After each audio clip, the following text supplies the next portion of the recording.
मेरे दिल के अंदर वो आग है। आज मैं चाहता हूं, लोगों ने चुनकर हमें भेजा है, हम यूरोपेसी को रोकेंगे, अपने लोगों को इंसाफ दिलाएंगे। जम्मू के लोगों को यहाँ रोजगार मिल रहा है तो आज तक आपने क्यों नहीं बोला? जम्मू कश्मीर को लूटने में ब्यूरोक्रेट्स का अहम रोल रहा है, चाहे सदन में बैठे लोग नहीं मानेंगे, लेकिन मैं देख कर आया हूं, मेरे दिल के अंदर वो आग है। आज मैं चाहता हूं, लोगों ने चुनकर हमें भेजा है, हम यूरोपेसी को रोकेंगे, अपने लोगों को इंसाफ दिलाएंगे। अगर आज इस सदन से हम वो चीज नहीं कर पाए तो 370 क्या आप स्टेट लेकर आओ, कुछ भी लेकर आओ, हमारे मजलूम फिर भी जालिम का शिकार होंगे और जुल्म करने वाले लोग इनके भेजे हुए हैं।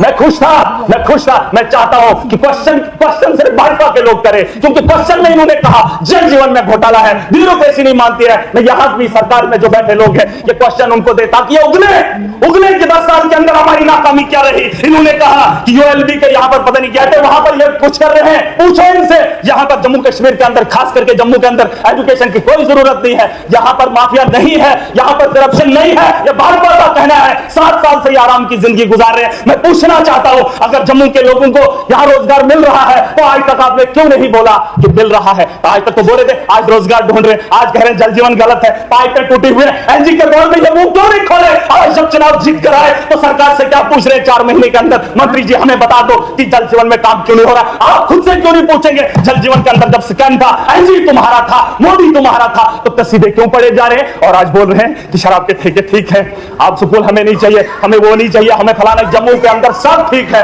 अगर बने तो जो विपक्ष में बैठे लोग चुनकर वादा करके आए, कम से कम उन लोगों को ख्याल करने दे। इनका तो मोदी जी देख लेगा जनाब, इनका मोदी जी देख लेगा, बाकी जो लोग आए हैं वो अपने मुस्तकबिल खुद तय करेंगे। खुदा हाफिज। और मैं चाहूंगा, आज माह रमजान का महीना है, अभी बात खत्म नहीं हुई है, आगे आने वाले दिनों में बात करूंगा। मैं चाहूंगा सर, और कल इन्होंने नशे पे बात करते हुए सुन लीजिए, किसी भी हाउस में बैठे हुए शख्स ने ये नहीं पूछा क्या नशा ये लोग बेचते हैं, इनके पास कीमतों का पता है, इनके पास नशा बनाने की चीजें हैं। और महराज को जिस शख्स ने बोला तब किसी ने मुंह नहीं खोला। और इस हाउस के अंदर, इस हाउस के अंदर ये बेचने वाले, ये बेचने वाले, इनको तकलीफ हो रही है।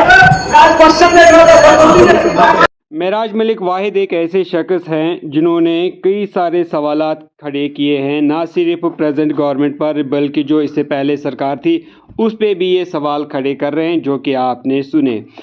मेराज मलिक जैसे युवा लीडर का होना कितना ज़रूरी है, ख़ासकर जब हम जम्मू कश्मीर की बात करते हैं, क्योंकि यही वो लीडर है जिसने अभी तक कई बार जम्मू कश्मीर के जो पढ़े लिखे बेरोज़गार नौजवान हैं उनकी बात असेंबली में उठाई। उनके ओवर एज होने पर इन्होंने असेंबली में बात की। इसी तरह अगर बाकी लीडर्स भी बात करें जम्मू कश्मीर के बच्चों की, जम्मू कश्मीर के नौजवानों की, उनके रोज़गार की, तो हो सकता है जो नई हुकूमत है वो बच्चों के बारे में कुछ सोचे और उनके बारे में कोई कदम उठाए। हालांकि अगर हम देखें तो जो बाकी लीडर्स हैं वो ज़्यादा कुछ नौजवानों के बारे में या उनके रोज़गार के बारे में बात नहीं करते हैं, वो अपनी कॉन्स्टिट्यूंसीज़ की ही बात करते हैं। मेराज मलिक के अलावा आपको क्या लगा कि असेंबली में अभी तक किस किस लीडर ने नौजवानों के बेरोज़गार होने की बात की, उनके ओवर एज होने की बात की, या फिर जो वैकेंसीज़ है उनके आने पे या लाने पे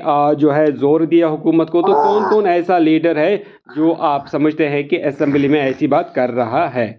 अगर हम बात करें इलेक्शंस की, तो इलेक्शंस में खासकर नौजवानों ने बढ़ चढ़ के हिस्सा लिया और उनको ये उम्मीद थी कि जो नई सरकार है वो उनके लिए ज़रूर कुछ अच्छा काम करेगी। हालांकि जो नई सरकार है उन्होंने अपनी मैनिफेस्टो में कहा था कि हम 1 लाख नौकरियां, 1 लाख वैकेंसी जो है वो नौजवानों के लिए लाएंगे। फ़िलहाल हमें ऐसा कुछ देखने को नहीं मिला।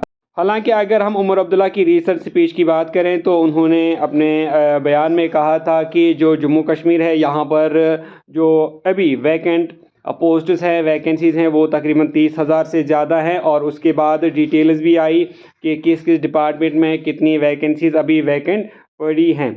तो ये तो उन्होंने बताया, और ये इससे पहले भी हम सुनते आ रहे हैं कि इतनी हमारे पास वैकेंसीज़ हैं। लेकिन जब हम रिक्रूटमेंट की बात करते हैं, एडवर्टीज़मेंट की बात करते हैं, तो हमें 100-200 के करीब हमें वैकेंसीज देखने को एडवर्टीज़मेंट में मिलती हैं। अगर हम अभी तक की JKSSB की ही बात करें तो 2 वैकेंसीज़ अभी आई, जिसमें नोटिफिकेशन 1 में 23 वैकेंसीज़ निकाली गई थी ड्राइवर्स की, और उसके बाद 292 वैकेंसी जो है वो JEE की अभी एडवर्टीज़ की गई हैं। तो कुल मिला के अगर हम देखें तो ये तकरीबन 350 के आसपास ही वैकेंसीज़ बनते हैं जब हम JKSSB की बात करते हैं।